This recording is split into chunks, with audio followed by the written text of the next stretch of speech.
Greetings, good people of Israel. Greetings, good people of Palestine. Greetings, good people of the world. We all see what is happening in Israel. We all see what is happening in Palestine. The world is in turmoil. The world is in such a way that you would think that the world has lost its moral compass. You know, violence is racking this world from east to west and north to south. The violence is unspeakable. Gratuitous barbarism is unspeakable in the history of mankind. Humans are hunting down and killing humans with impunity. The value of life is practically zero. Human life is virtually without value anymore. You know, people wake up one morning and just go somewhere and just massacre people. You know, retributive massacres are rampant in this world of materialistic perversity and self-interested deadweight. Now, we all see what happened on the 7th of October, or we all saw what happened on the 7th of October 2023. You know, we're told that the Hamas uh, militants went over to Israel and murdered people. Yeah, I feel deep sympathy for the Israelis. I feel deep sympathy for Israel for what happened on that day. But in all honesty, I don't want the Israelis, I don't want Israel to do unto the Palestinians what the Germans did unto the Jews. I don't want Israel to do unto Palestine what the Germans did unto the Jews or the Jewish people. You know, that word is it's a special word, the Jews. You know, on the one hand, where they talk about the I think what is that? You know, the Jewish people that are the clever people, the Ashkenazi Jews. You know, Albert Einstein was one of them. You know, from Central Europe. You know, they speak about people who have done so many wonderful things in the world. On the other hand, you have the Jews as the people who are, being hated. They're being hated by a very wide segment of the human population. You know, they're considered as bad people by some people. But like I said, I don't want the Jewish people of Israel, or let me just say, I don't want the Israelis to do unto Palestine what the Germans did unto the Jews. That would be like a victim victimizing other victims. Now, you see, when supposed victims victimize other victims, that would be akin to an affliction, or that would be like an affliction which is akin to self induced entrapment. You see, so the Israelis are entrapping themselves, you know, into a conflict which is going to know no end, a conflict which is going to spiral out of control, a conflict with the potential of, you know, engulfing the whole of that region. Why not even the world into total chaos? You see, the region might blow up into a regional conflagration, a full-blown conflagration of violence, of passionate violence. So we don't want that to happen. You see, a lot of people say that, why do you bother about these things? And the Africans are saying that, oh, Africans have so many problems. Why do you speak about what's happening to the Jews and the Palestine? Remember, it was the Palestinians are Arabs, and it was the Arabs that first enslaved the African people. It was the Arabs that first dehumanized the African people. Some people say those things, you know, and others are saying that, oh, you don't know, maybe the Germans were right, based on what we're observing today, how the Jews are responding. Well, I don't know if it's responding or how the Jews are reacting to what happened to them on the 7th of October. Well, the story doesn't necessarily begin on the 7th of October. We have to go into history to look at that, but that is not what I want to discuss this morning. I don't really have time to, address the historical ramifications, as you would learn in historical institutionalism, it's trying to understand the patterns, the persistence of patterns, what has really happened to make us get to where we are today. Well, like I said, I'm not one of those Africans who say that Africans should not bother about what's going on. Yes, setting some kind of critic, which is okay. That's they're not necessarily incorrect to put forward that critique that some Africans ought not to say anything about what is going on over there. They say Africans should let these people kill themselves, should let the Palestinians and the Jews to fight out and sort out their problems. You know, they want the Russians and the Ukrainians to fight out and sort out their problems because none of these people. But this is not necessarily a very informed way of looking at things because during the times of colonialism, the Russians, for example, were very instrumental in enabling, the you see, the liberation of African countries from the yoke of colonialism, the brutal European colonialism. The Russians were very instrumental across Africa. You speak of Mozambique, Angola, Nigeria, South Africa, Zimbabwe, Uganda. The Russians were very instrumental in those countries. That is a historical fact. Can dispute that. So whatever happens in Russia or between Russia and Ukraine or the Soviet Union, let me say that because some people would say when you talk about Russia, it wasn't Russia, it was the Soviet Union. Of course it was. But Russia was a very significant part or portion of that union, the Union of Soviet Socialist Republics. And now some Africans are saying, and they're very serious about this critique that they are advancing, that Africans should just sit quiet and let the Arabs fight and kill themselves against the Palestinians, no, against the Israelis.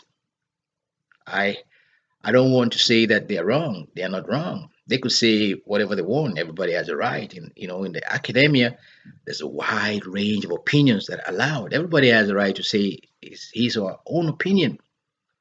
But when we speak of humanity, what happens anywhere in the world affects somebody because what the Africans are suffering from was not made by the Africans themselves. So the pain that the Africans are facing or experiencing is the same kind of pain that any oppressed peoples in the world are facing. Because the mechanisms of this pain is the same. It's about weaponized entrapment. It's about oppression. It's about domination, which are all institutional constraints.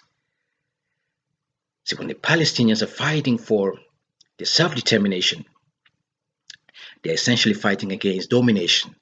When the Palestinians are fighting against oppression, or when they're fighting to liberate themselves against oppression, they're essentially fighting against an institutional constraint on self-development. These are exactly the same kind of problems that the Africans are facing. You know, oppression is the same everywhere. The mechanisms of oppression is everywhere. Is in every country is the same. You know, you should have a certain amount of sympathy. You should have a certain amount of empathy when you look at the sufferings of other people. You know, it's like somebody comes to your home and slaughters your whole family and runs away, and then they bring this person to you. They capture this person and bring in front of you, and you sit in front of the person, and the person is sitting on the floor. They say, "Well, look, this is the man that killed your family. This is the man that killed your mother, that killed your father. This is the man that murdered, that mowed down your children. Now we want you to do what you have to do to this man." What would you do? Would you take the gun and shoot him? Would you take the cutlass and cut his head off? What if you do that? What are you going to achieve? Would that solve the problem? Is that going to solve the problem? You feel a temporary sense of relief, but that would not bring back the people that have been murdered. That's it. That is the instant human reaction to that violence. Passionate violence elicits, some type of reaction which is callous. You see, so in the midst of that callousness, you lose your sense of control. We have to go back to rationality. You know, some people are saying that Israel, you see, Israel is a victim. Yeah, Israel is a victim of the German guilt, and the Germans have held this guilt inside of them for years. And some are saying that the Germans are trying to transpose that guilt, you see, to the Israelis. Now the Germans are transposing the guilt not to the Palestinians but to the Israelis, because it's going to be like, you know, um, the Palestinians are going to be the new victims. You see, the new victims of extreme levels of untold brutality, extreme levels of brutality. You know, the Palestinians are being moved away from their land.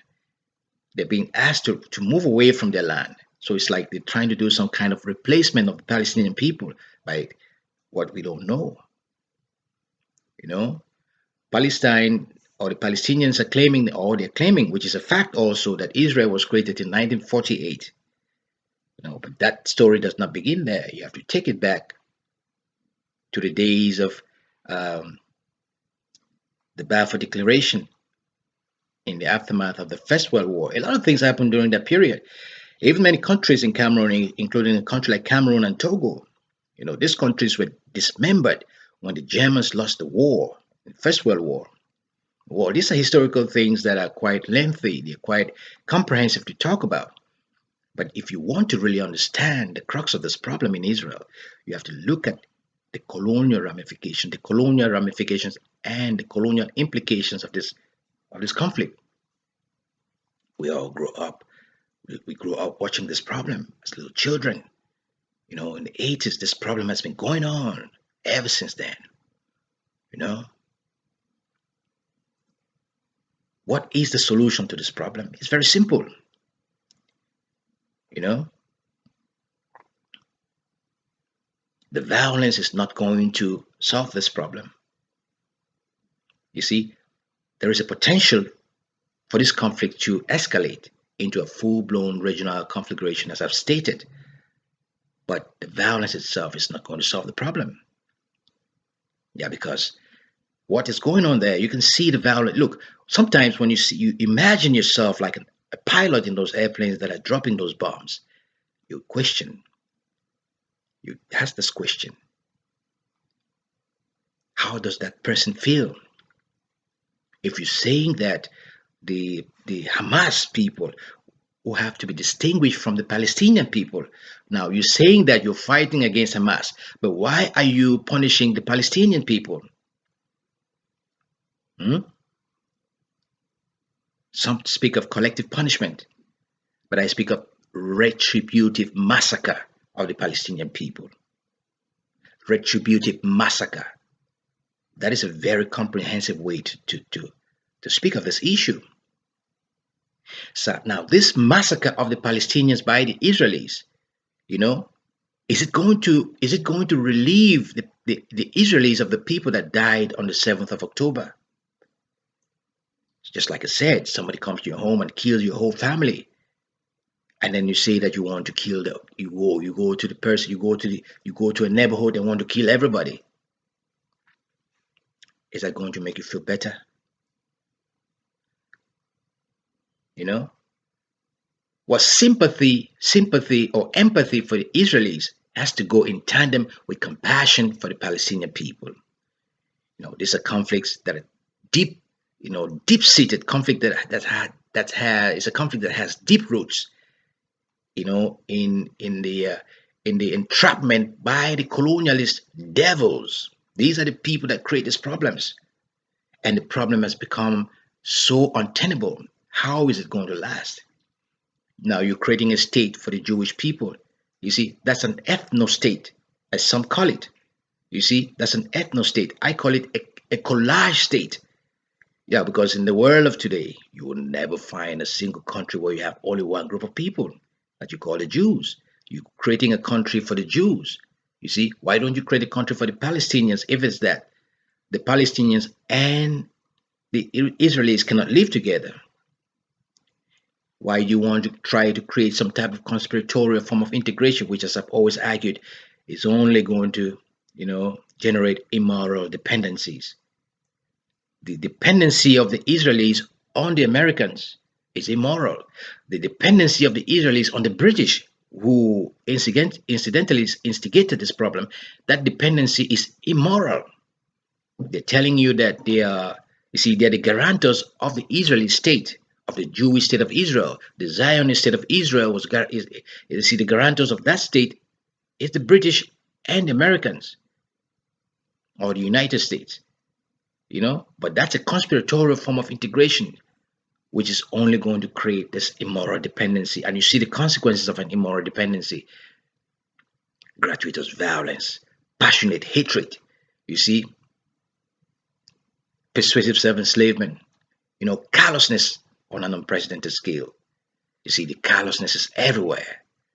One every day is the same. What happened yesterday is the same as what's happening today, and it tells you of what is going to happen tomorrow. So the callousness is everywhere. There's a carpet bombing. Now, think about this for a second. If the Russians were bombing Ukraine in exactly the same way as the Israelis are carpet bombing Palestine, what would the Europeans think of the Russians? You've already accused the Russians of war crimes, removing children from a war zone, into safety in Russia.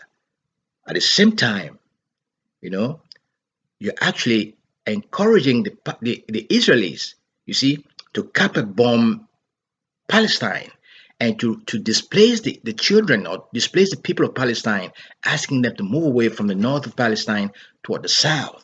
And we are told, or we read from the news, or we hear from the news, that even down south, in the bombing is continuing. They're bombing the mosques, bombing the churches, bombing the hospitals, and bombing even the schools. So what is this whole notion of war crimes? If the president of Russia is guilty of war crimes, what would be the case that would be made against the president or the prime minister of Israel, Benjamin Netanyahu? What would be his case? Hmm? Now you have to feel compassion for the children who have no say in this madness. You see, so many children have been slaughtered by the bombs of people who fly planes thousands of miles away. Dropping these bombs, and children are dying. Innocent children are being slaughtered by all of this. And I remember I watched a press conference, and one Arabic-speaking journalist was asking Anthony Blinken, the American Secretary of State, was asking, what are you going to do in order to make sure that you don't kill one more child in Gaza? And to my utter dismay, Anthony Blinken evaded the question, and he started talking about the American unflinching support for Israel. That child, or the children that are being killed by these bombs, did not go and attack anyone in Israel. These are innocent little children. So you could see the level of callousness in this man's eyes, Anthony Blinken. I mean, upon all these reactions that I've followed personally, you see, the one that shocked me the most was not Joseph Biden's reaction or comments that he made, was that reaction, that cold, that icy reaction from Anthony Blinken. Well, the children of Palestine do not count. They call them casualties. You see, casualties of war. But this is a war that was not intended to be a war that could be addressed. I mean, circumstances that contributed to this war could have been addressed a long time ago. And that is where they're going. This problem will not be solved by all this violence. You see, although violence is a critical social problem in an adulterated universe, wherein these countries are found, these countries that are found fighting over there, people cannot sit down and say that one person is better than the other. And on the grounds of that kind of judgment, that kind of immorality, you see, you're actually justifying the punitive bombing of Palestine by the Israelis.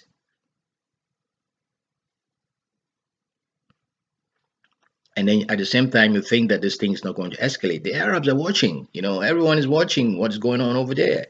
Even the Africans that don't want to take part in the whole thing. The problem is going to escalate because now the Egyptians don't want the Palestinians to come into Egypt, because moving 1 million people from Palestine into Egypt. Remember what happened when Gaddafi was killed. The problems that we have in the Sahel in Africa today, these are problems that were created in Libya.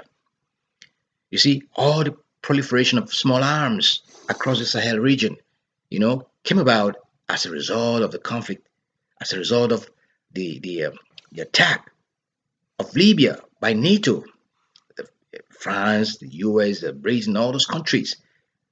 You know. So when these people, when the Palestinians move into Egypt, well, what happens to Palestine? People thought about these things. What is going to happen to Egypt and the people that are there? That is why the Al-Sisi, the president of Egypt, is saying that no, you're trying to export this conflict to Egypt, and they're not ready to do that. But there is a potential that this conflict is going to, escalate. It's going to escalate. And times have changed. It's not going to be like in the what you call the Yom Kippur War or the 6 Day War. Times have changed. Weapons have changed. Israel is bombing Palestine totally unopposed. There's no one to oppose them. But what if bombs starts dropping in Tel Aviv? In all those those Israeli settlements where you have the Israeli people. What if bombs starts falling on those cities and killing all these Israeli people? What is going to happen? You have to understand that there's no reason to think that this is impossible. This is an impossibility. It is going to happen. You know, there are people pulling the chains or pulling the behind the scenes. Things are happening. The Americans have taken these two battleships along the coast there, along the coast of Israel. People are watching these things. You know, the Americans are threatening other countries not to get involved. At the same time, they're posing as a neutral arbiter. But you cannot be a neutral arbiter when you're openly in support of one side. You've shown your solidarity with the people of Israel, even though you know very well that the Palestinians have a cause that is totally justified. I'm not speaking about the killing of the invasion of Israel by Hamas and all. I don't speak about that because I'm totally against violence. But there is some type of violence which are born out of frustration. You see, which are born out of the exercise of power. Because whenever power is exercised, there's bound to be resistance. Remember what Frantz Fanon said: when we revolt, it's not for a particular culture. We revolt because for many reasons we can no longer breathe. These are the words of Frantz Fanon. You know, so sometimes violence erupts as a result of oppression. It comes about as a result of a revolt. What if the Palestinians were treated with some type of equity? What if the Palestinians were treated with property, and sanity of purpose? Have you ever thought about that? Would that conflict still be raging? If it is that integration cannot work between the Arabs and the Israelites, or the Jews, not the Israelites. The Israelites is a biblical term. The Israelis, you know, which is a sociological term. You have to distinguish between those two things. You see, The Israelis is sociological. These are people living together or living alongside other people who have been, we are told that they were taken from Europe out of persecution. The pogroms and this mass farming and starvation made the Europeans to remove them from Europe and found a land for them to settle in Palestine, you know. So that's a sociological term, the Israelis. The Israelites, that's a biblical term. You could say a religious term. We only read about that in the Bible, the Israelites. The Rasta people sing of the Israelites, all the time, when they speak of the Israelites, that is not the Israelis, which we know, or which we are speaking about today.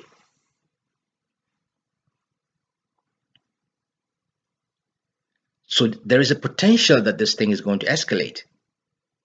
And it is that escalation which is going to remove that notion of a victim from the Israelis and is going to shift it onto the Palestinians.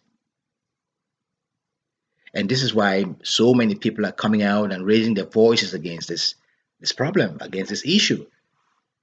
How many more people are going to be killed?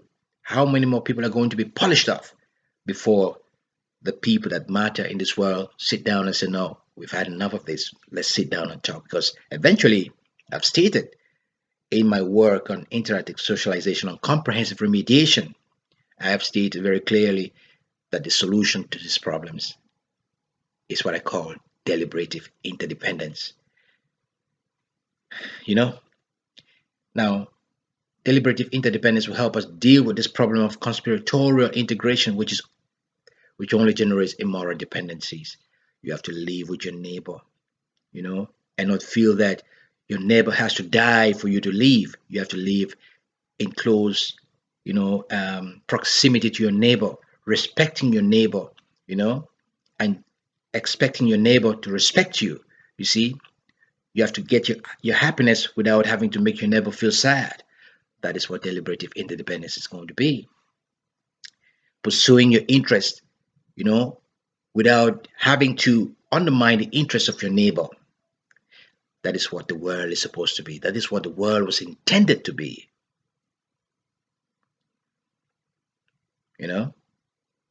When you have one person that wants to take everything and then everybody else has nothing, it's going to be a problem. It's going to be a problem. That is the source of Schadenfreude, the source of passionate hatred. We live in a neighborhood where one person is living in a gated home and everybody else is homeless. What do you think is going to happen? What do you think is going to happen to all the homeless people that watch you living in a gated home? Beautiful lights and everywhere, and everybody else around you is living in abject poverty and wholesale destitution, watching you going into this nice and beautiful gated home with your car and your children that happily dancing and playing football in that yard, and their children that are born in those tents or in the squalor around your home. Watching this happening, what do you think is going to happen to you who lives inside there? You've sheltered yourself under the canopy of this gated home, but at some point, these poor people that surround your home are going to attack you.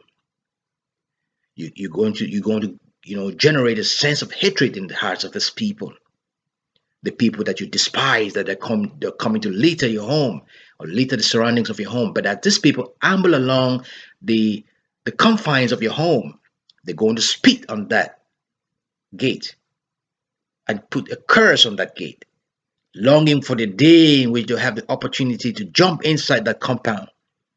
And some things are going to happen there that you don't want to even imagine at this point in time, So these are the kinds of problems that we're witnessing in the world. It is a world of materialistic perversity and self-interested debt weight, a world of oppression, a world of callousness, a world of domination, a world of weaponized entrapment, a world of sophism, a world of political intrigue, and what have you.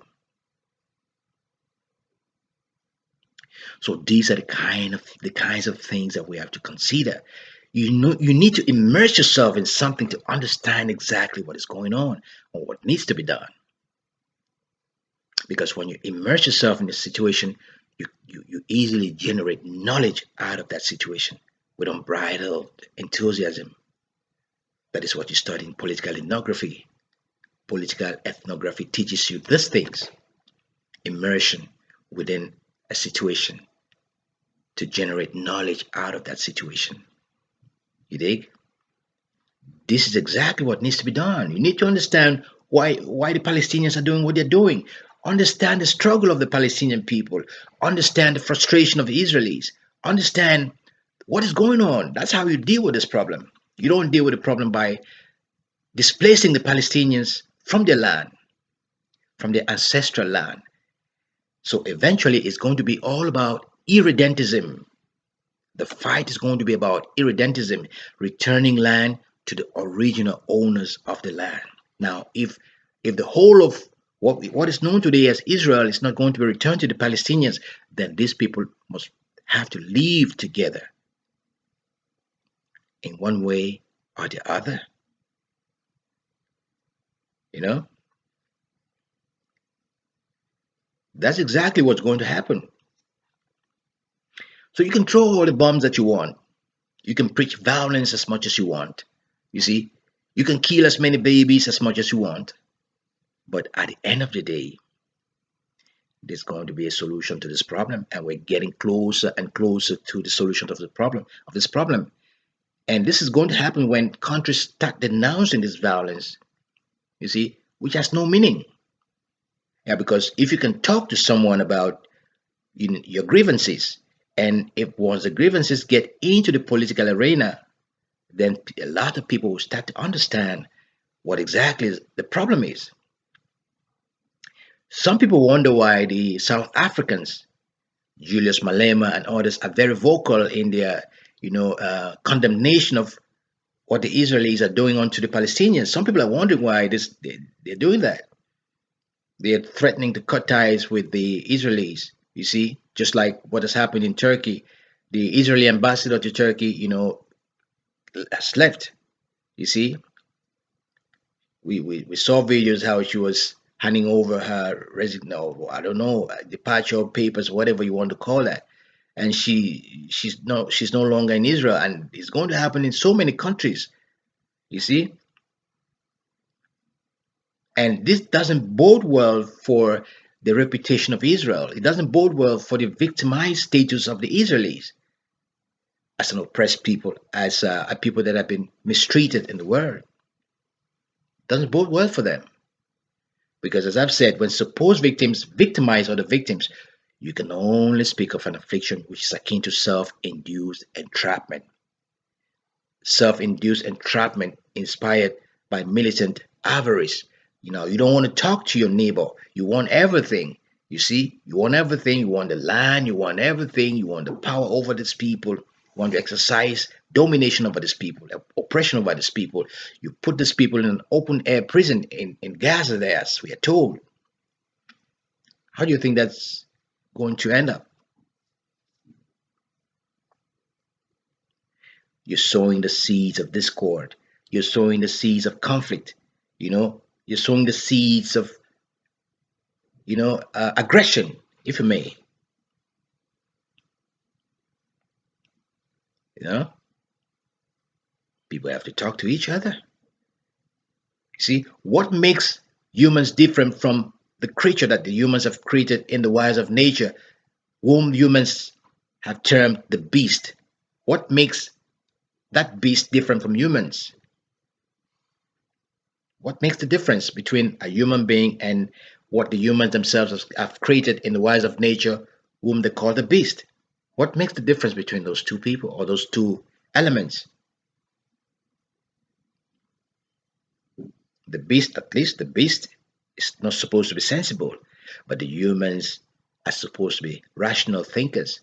The humans are supposed to be able to show empathy or sympathy or compassion. But when once you lose that compassion in you, you reduce yourself to the level of a beast. You see? There's no question about that. Benjamin Netanyahu is a cavalier commander. I understand he's a soldier, you know. as a soldier, but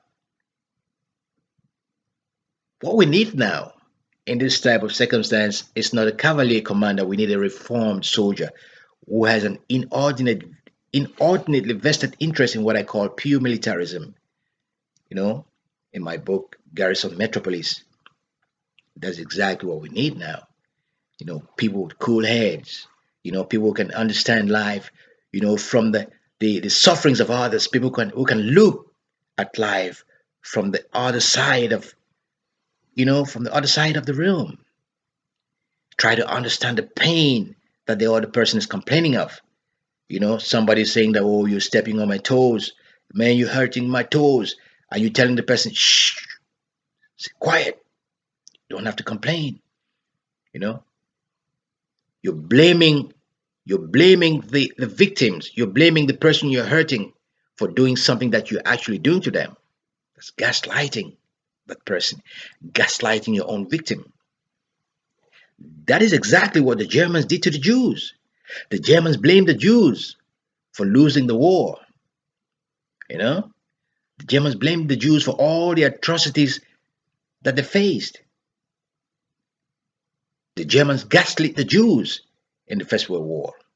And the Germans, on the basis of that accusation, developed a very horrible form of hatred against the Jewish people. They dehumanized the Jews in the same way the Israelis are dehumanizing the Palestinians today. I think it was the Israeli defense minister who went out, I think, after the bombing of after the attack of Hamas on Palestine. I think the Israeli minister said that the Palestinians are human animals. You see that? Said the Palestinians are human animals. Now you're dehumanizing the Palestinians.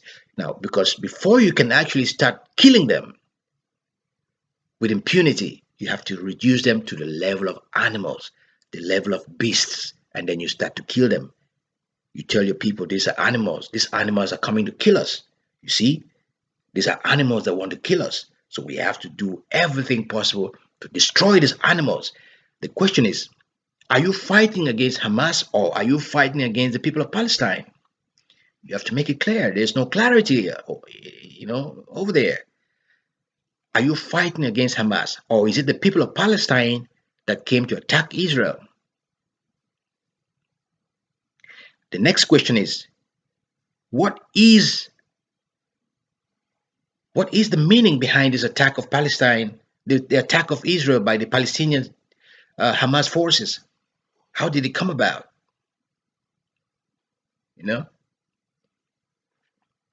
Did it just come out of the blue? Did people just wake up one morning and say, well, we're going to attack these people?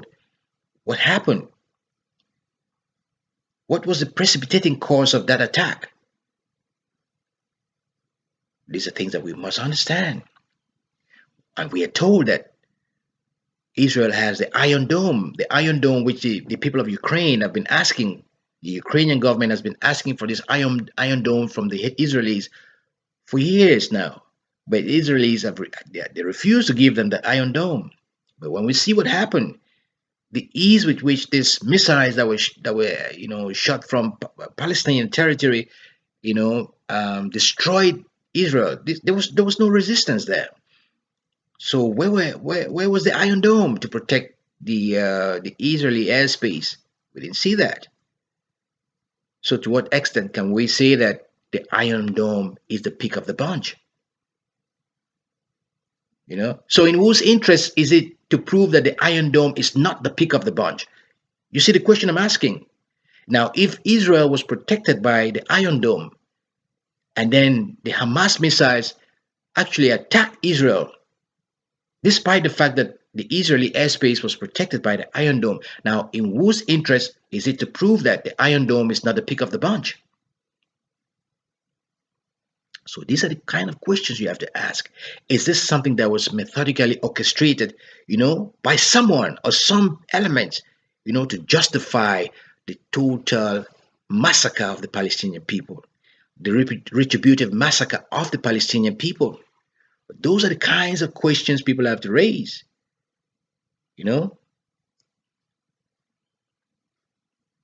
Now the Israelis want to go into Palestine. They want to go into after all the bombing of the Palestinians. They want to go into Palestine, but that's going to be something that will be interesting to see. It's going to be a bloodbath. Now you're going to fight against people who are ready to die for something. You want to remove them from their land. What do you think is going to happen? It's like you're going to fight against a cornered animal. You're going to fight against a cornered animal. You see, even an animal that is not violent, you try to corner the animal. The moment the animal feels threatened, you're going to see a certain kind of reaction from that animal. You see, of course, you've already designated the Palestinian people as human animals.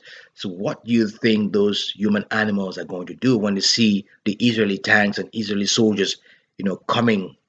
Because when these soldiers start fighting in there, you're not going to be able to throw bombs anymore. When the soldiers of Israel get into Palestinian territory, you're not going to be able to throw bombs anymore the way you're doing now, because you're going to have blue on blue death. You're going to there's a great chance that you're going to kill your own soldiers. You think? So you're not going to kill only the soldiers of the people you consider as the enemies, as the human animals. You're going to possibly kill your own soldiers. In the military, it is called blue on blue death. What are you going to do about that? Have you thought about the ramifications of, your invasion of Palestine by your soldiers? Have you thought about the lives of those soldiers? I saw Benjamin Netanyahu, motivating the soldiers, you know, preparing the soldiers to go to war. I saw the Israeli defense minister doing the same thing. That's a very cavalier attitude that is not necessary. It's not needed right now. The people have to cool themselves down. They have to simmer down. I have to tell the good people of Israel to tell your leaders to simmer down, because this conflict will prove extremely costly for the people of Israel. You don't see it now. They say the Israelis have atomic bomb, so they are the strongest army in the region. The strongest army. It's not weapons. You speak of the strongest army. It's not weapons. There is something in the military. You know, there's something in the military that most commanders do not really take into account. You know, when all these great powers have sheltered themselves under the canopy of nuclear power, what is going to make the difference? You know, when it comes to war, what is going to make the difference? You know, do you know about that? When all these great powers who claim to have nuclear power shelter themselves under the canopy of nuclear power, meaning that they have some kind of deterrence. Now, what is going to make the difference if it happens that these countries go to war? It's what I call cosmic resolve. Yeah, it's cosmic resolve. The Israelis do not seem to, factor this in the decisions they're making right now. They don't factor this in. When the people know that you're out to kill them, they're going to fight till death. They're going to fight till death. You're saying that, well, you're not going to use the nuclear power. You're not the only one that has it. What is going to stop other countries from using it? When you use it, what do you think is going to stop other countries from doing the same? Let's say Israel drops a nuclear bomb on Iran. What is going to stop the Russians from entering into the war? What is going to stop the Turks from entering into the war? So we are dealing with a potentially devastating conflict here. The Africans are saying that, oh, we don't speak about that. We have millions of Africans getting killed. That's true. They're not necessarily incorrect. As I said, I agree with them. And I can even say that the Africans, you know, are sleeping, because they should stand up and fight. They should not only criticize, they should stand up and fight and even possibly kill as many of these adulterators as possible. You know, they should do that. If that's what they think is right for them to do, they should do that. You should not only complain when things are happening in other places. You complain that the Europeans are killing your people. You complain that the Arabs are killing your people. What are you doing to stop these things? Is it only talking about when others are fighting in their own countries? You're the ones fighting. In Africa, you don't see the Europeans. Most of the times, it's the Africans fighting against themselves. The Africans who have been conditioned to fight against other Africans, they're the ones doing that. These are things that we have to address. It's much more important to talk about these things than to talk about what the Europeans are doing to the Africans. You see, the adulterator has done his job on the African people. They've done the job. They've done a very good job on the African people in keeping the Africans in check like an expeditionary force. Now the Africans are killing each other. You know, you don't need the Europeans to come and do this work anymore because you have yourselves to do the job. And at the same time, you're telling Africans not to be concerned about what is happening when other people are fighting in other places because you think that these are your adulterators, these are your colonizers, these are your oppressors. So the oppressors have to fight and kill each other. Even if the oppressors are fighting and killing each other, the oppressor has not lifted his knee from your neck. You have your own fight to fight in Africa. But fighting your own fight does not necessarily mean that you have to close your eyes when people are suffering in other parts of the world. That is what the South Africans are seeming to tell you. Because even in South Africa, they have a serious problem going on. Mandela did not negotiate that country in a very good way, you see. So the people are still struggling with, the daunting institutional problem of dealing with a long-standing regime of oppression and domination by the Western imperialist devils who are still there. Now they've shifted, they've left the so-called political power to the African people. And they still control economic power. See, the level of poverty and wholesale destitution in South Africa is unspeakable. It's unimaginable. If you go to South Africa, the kind of poverty you see over there, you would wonder if this is a country where people are supposed to be living, in joyful harmony with each other. Now, the white folk, as it Boers, they call themselves, they've created another enclave. They call it Orania. The same thing that they did before, they're doing it again.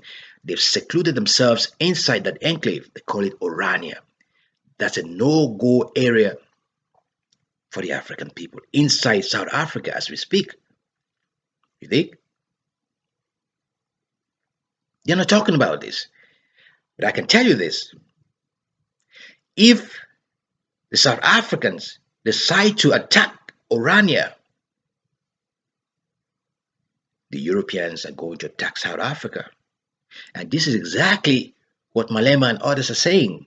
They're supporting this Palestinian struggle over there because they have a serious devil to deal with in their own country. Why can humans not live together? Why can humans not live together? It's like you come to Europe or you go to the US or to Canada, you find that you find a situation where you're not allowed, they create these communities where they put only foreigners there. But even if they put foreigners there, those communities are still part and parcel of the wider nation. You can have a community of Somalis, you can have a community of Iraqis, a community of Iranians. You see, the mix of all these people,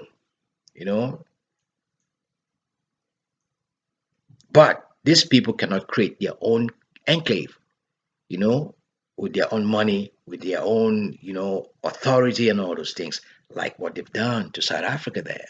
The Orania, which is like a de facto country inside South Africa. But no one is talking about this. They're keeping this from the eyes and the ears of the African people.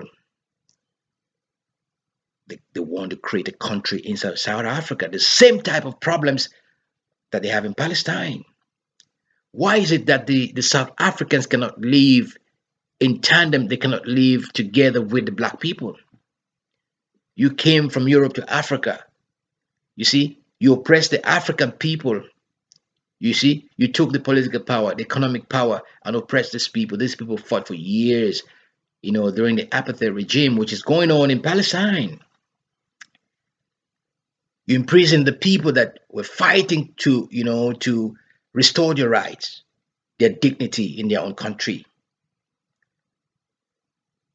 Now you're moving and creating another country inside South Africa. And people are supposed to just accept these things, and Africans are not supposed to speak about oppression that is happening elsewhere, which is in alignment with the very kind of oppression that they're facing in their own countries. Hmm? That's what people don't seem to understand. Now, when you see people getting killed somewhere, that should affect you wherever you are. Wherever you are. That level of humanity in you should invoke a spirit of oneness with the person that's suffering, because you see, shared experiences of victimization tends to forge an airtight bond of victimhood across transboundary communities of victimized peoples. The victimized person in Palestine feels the same amount of pain as the victimized person in South Africa. The victimized person in Israel feels the same type of humiliation as the victimized person in a country called Cameroon in Africa. The victimized person in India faces the same type of pain or agony as the same as a victimized person in the United States of America. You see, so these are the things that people have to understand. When the Libyans were being bombed, the Africans stood by and were watching. We were all watching this thing on TV. Say, oh, look at this.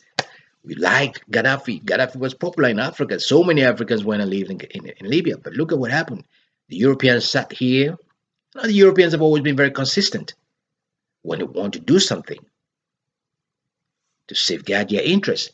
They go and do it as a polity with a TY, not a policy with a CY. You know, they go and do it. They went over there, Nicolas Sarkozy, Barack Obama, and all these guys.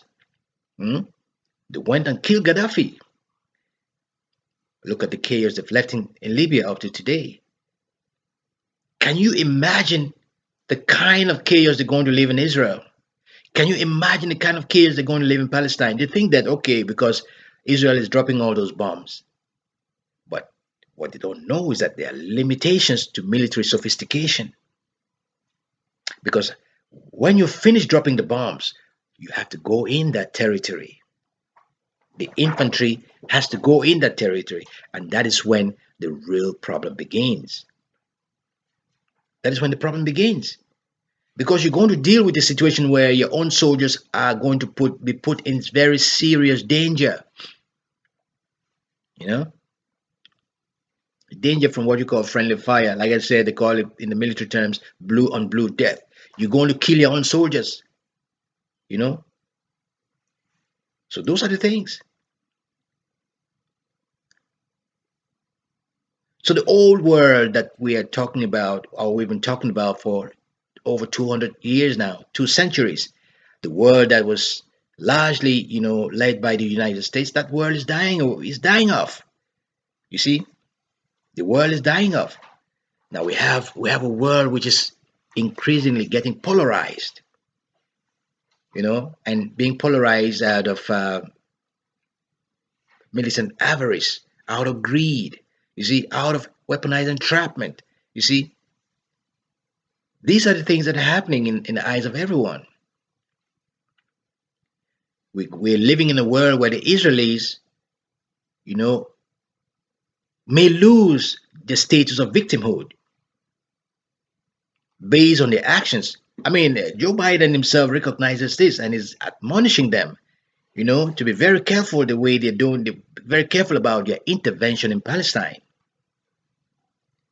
They want to support. They've shown their unflinching support for Israel, but they're telling the Israelis that, look, if you're going in there, you have to go there with a lot of caution. That is to tell you that even the Americans themselves, even Joe Biden himself knows that there is a potential of this thing spiraling out of control. If you think that you can solve this problem by dropping a nuclear bomb on Palestine, America is not exempted from that. Countries have the potential, you know, to drop nuclear bombs on the United States in our day and age, you know. So those are the things that are happening. Another question: is America going to be able to support this problem? Is America ready for the ramifications of this conflict that you're starting in Israel now? Is America going to be able to manage the war in between Palestine and Israel? Which is not going to it's not going to be like that. It's going to start like this, but it's going to become a wider war, which is going to be even. I would say it's not just going to be regional; it's going to be global. You're speaking of a situation where people will start attacking the Arabs, will start attacking the Israelis wherever they find themselves. There's going to be this kinds of problems happening all over because the Europeans tend to forget the amount of Arabs that they've taken into Europe.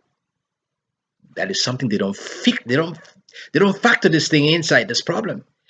The number of Arabs inside Europe is very significant to the point that it has to jolt the public conscience in Europe. Because when violence starts, not just the Arabs, the Turks, you see, there's a significant number of disgruntled Arabs and Turks and everybody else who is not in accordance with what is going on, who doesn't agree with what is going on. When violence erupts, these people are going to start fighting even in Europe. And it's not going to be a very pleasant sight to see.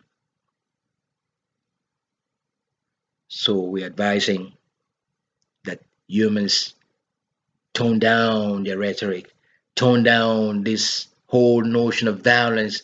You see, this propensity of thinking about violence as a solution to every problem, and embracing organic thought. You know, in the Bakosi language, we call it mayumtan. You know,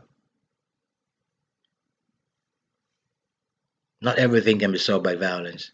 Violence has limits. America spent 22 years in Afghanistan only to leave in a very hazardous way. And by the way, the problem in Afghanistan is very significant in the discourse of what is going on in Israel and what is going on in Ukraine, because you saw the limits of the American power in Afghanistan. You saw the way they left Afghanistan. You know, it's like they were running to go and start something somewhere else. They had to go. Joe Biden has to go. See, ever since Joe Biden came to power, the level of violence in this world is unspeakable. Why? You know, it's unimaginable. Something needs to be done. We have to look at this problem with a critical mind. We have to understand that not everything has a solution that is to be considered in terms of violence, because violence only breeds passionate violence. You know,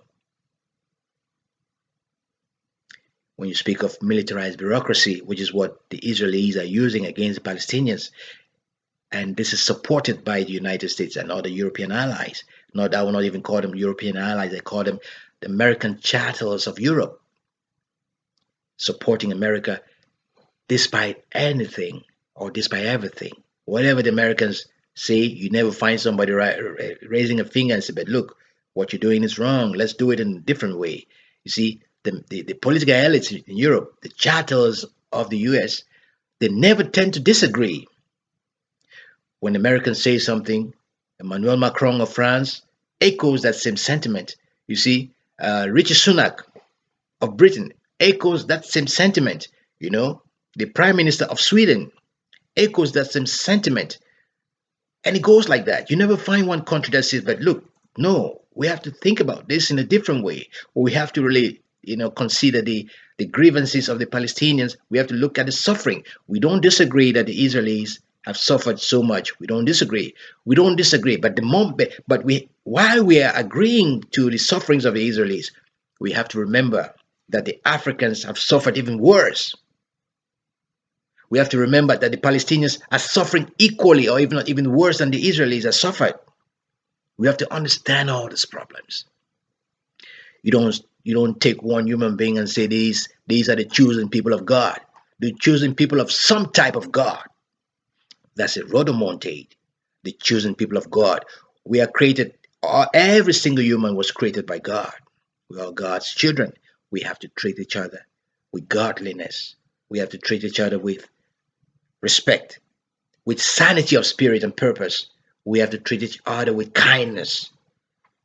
You know, because you can kill as much as you want, but that killing, you see, that murderous rampage is not going to cleanse, is not going to purify this issue of metaphysical guilt, which is what Frantz Fanon said. You're dealing with a problem, you're dealing with something which is contingent, as opposed to dealing with something which is necessary. Because what is necessary is not possible for you to achieve as you think, so you settle for what is contingent. That is what metaphysical guilt is all about. But this metaphysical guilt will eventually jolt the public conscience, and people will start raising or questioning this problem. They're already doing this.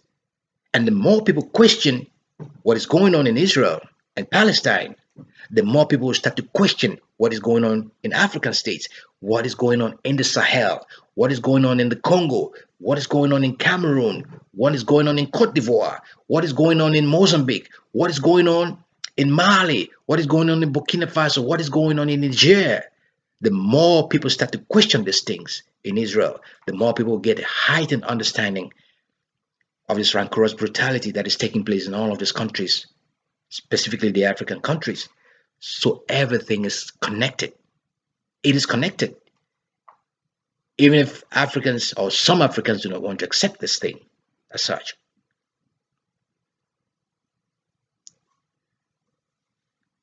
So I'll close this discussion with this admonition to the people of Israel.